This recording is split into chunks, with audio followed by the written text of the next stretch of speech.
भागवत गोत्र से तारती है, राम कथा जीव को तारती है।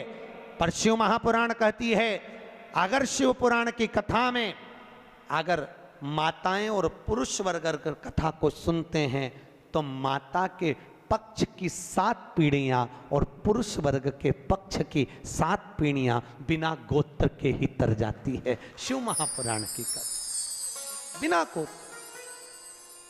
क्यों? शंकर जी का क्या गोत्र है बोलो तो? जब उनकी शादी हो रही थी ना भोलेनाथ जी की, तो पंडित जी ने पूछ लिया था, संकल्प देते कन्यादान का। कन्यादान के संकल्प के समय पर पंडित जी बोले अमुक नाम शंकर,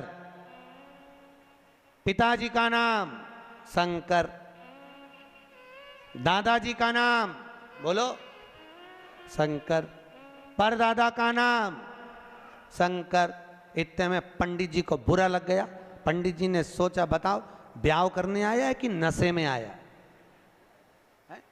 पिता का नाम शंकर, खुद का नाम शंकर, दादाजी का नाम शंकर, परदादा का नाम शंकर।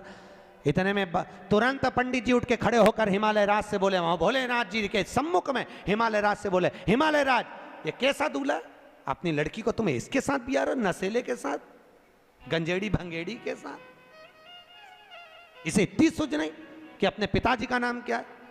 इतने में हिमालय राज ने अपनी पत्नी मैनावती से कहा, मैनावती तू बेटी से के, पार्वती से कहा पार्वती तू उससे के। पार्वती ने शिव जी से कहा प्रभु ब्याह अच्छे से कर लो, क्यों प्रपंचा मचा रहे, क्यों प्रपंचा? तो भोलेनाथ जी बोले पार्वती मैंने गलत क्या बोला बता? अच्छा तो क्या तुम्हारे पिताजी का नाम बोलो ना। तो भगवान भोलेनाथ जी बोले अच्छा अब की बार पूछेगा तो बिठा पंडित को वापिस बिठा।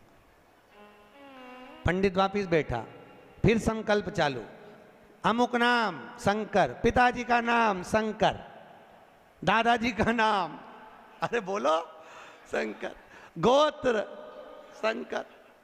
इतने में तो पंडित को लगी बहुत मिर्ची। पंडित तो उठ के शादी के मंडप से बाहर, पार्वती जी ने शिव जी के चरण पकड़ लिए। बड़ी मुश्किल से एक पंडित आया, क्योंकि तुम बारात ऐसी लाए थे सब देख के भग गए, एक ही बच्चा तुम उसको भगा दोगे तो शादी कौन कराएगा? इतने में शंकर भगवान बोले वो ही कराएगा जो भी भाग के गया, तो चिंता मत कर। शंकर जी ने गले में से हार को उतारा और कहा जा रे जरा धोती में घुस जा। और जैसे ही बब्बा गया और जैसे ही गया पंडित जी के पास, पंडित भाग के तुरंत और मंत्र बोलना चालू है, सब मंत्र बोले।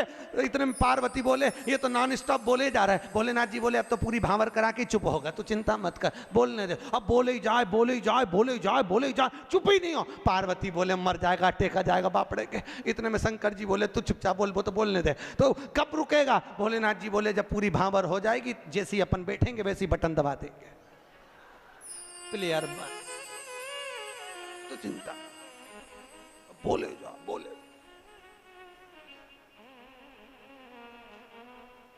पार्वती बोली अभी भी चुप नहीं हुआ। भोलेनाथ जी ने कहा 7 भांवर हो गई, अब तो हार हार। और जैसे ही भोलेनाथ जी ने हाथ धरा बटन,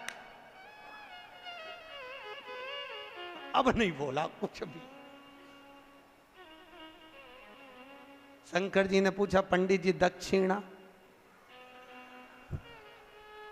अब चुप हो ही बैठा है, बोले तो बोलेगा, अगर बोल दे और दूसरा बब्बा भेज दे तो आप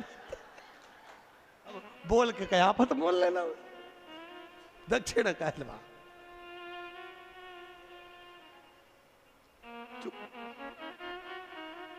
पार्वती जी ने पंडित जी का तिलक करके पूछा आपको क्या दूं?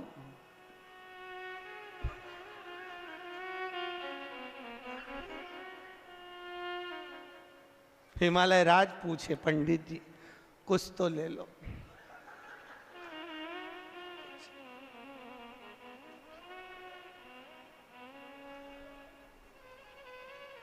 पीछे से ब्रह्मा जी ने कहा तो आप पोथी उठा के, कुछ नहीं बोला। घर पे पंडित जी की पत्नी ने पानी पिला के पूछा शादी कैसी रही? आवाज निकले से तो बोलत रहे, अब निकले तो बोले, कुछ बोले से। शिव का विवाह। ये तीसरे दिन कथा में आएगा शंकर जी का विवाह, जो अपन सुनेंगे। करुणा सागर, यहां शिव कथा कहती है, भगवान शंकर की कथा में गोत्र की भी जरूरत नहीं है, यहां बिना गोत्र वाले को भी तार देती है शिव पुराण।